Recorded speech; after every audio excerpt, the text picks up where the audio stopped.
आंगन का पीपल, बिहार का गांव, जहां हर सुबह खेतों से उठती हल की आवाज और बैलों की घंटियां सुनाई देती थीं। उसी गांव के किनारे एक मिट्टी का घर था।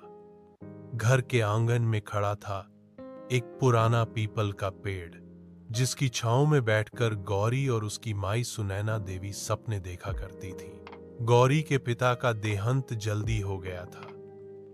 घर में कमाने वाला कोई नहीं बचा, तो बोझ बन गई सुनैना देवी और उनकी नन्ही बिटिया।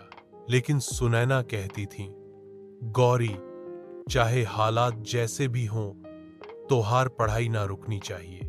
चरखा चलने की आवाज, सिलाई मशीन की खटर पटर, गांव की औरतें खेतों में मजदूरी करती, लेकिन सुनैना ने सिलाई का काम शुरू किया। दिन रात कपड़े सिलती और बदले में कुछ रुपए कमाती, जिन्हीं से गौरी की कॉपी किताब खरीदी जाती। गांव के लोग ताना मारते, लड़की को पढ़ाकर क्या होगा, कल किसी के घर जाएगी, पराई हो जाएगी। लेकिन सुनैना सिर्फ मुस्कुराती और कहती, गौरी मेरा सपना है, वो पढ़ेगी और मेरी दुनिया रोशन करेगी। बरसात की बूंदें, टपकता छप्पर। एक बरसात की रात छप्पर से पानी टपक रहा था।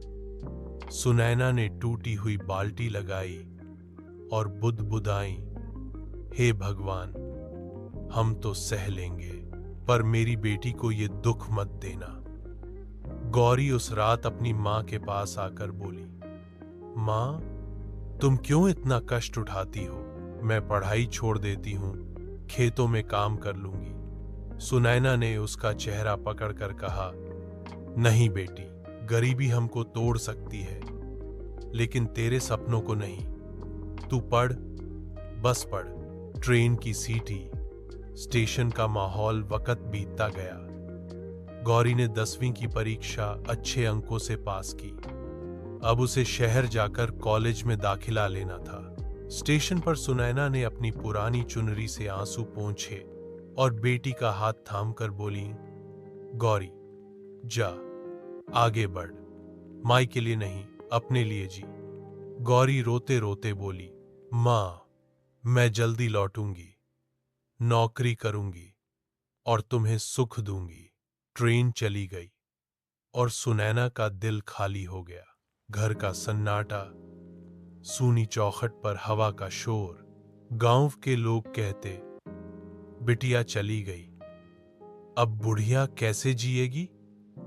लेकिन सुनैना रोज उसी पीपल के नीचे बैठकर बेटी की किताबों को सहलाती। उनकी आंखों में सिर्फ इंतजार था। हॉस्पिटल की बीप, खांसी की आवाज। कुछ सालों बाद सुनैना बीमार पड़ गई।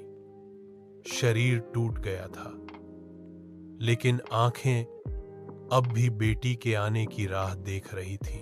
गांव वाले बोले, माई, अब बेटी को बुला लो, तेरी हालत बिगड़ती जा रही है। सुनैना ने धीमे स्वर में कहा, नहीं, मैं अपनी बेटी को रोते हुए याद नहीं दिलाऊंगी। वो पढ़े, आगे बढ़े, यही मेरा सपना है।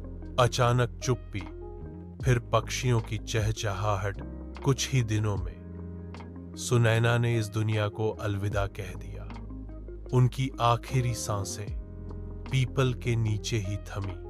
गांव की औरतें कहती, देखो, माई तो बेटी का नाम लेते लेते ही चल बसी। ट्रेन की सीटी, बैकग्राउंड में शोक धुन।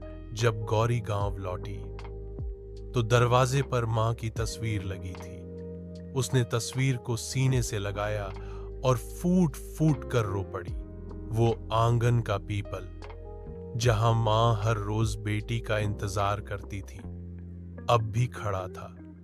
पत्ते हवा में हिल रहे थे, जैसे कह रहे हो, बेटी, तेरी मां का सपना पूरा करना मत भूलना।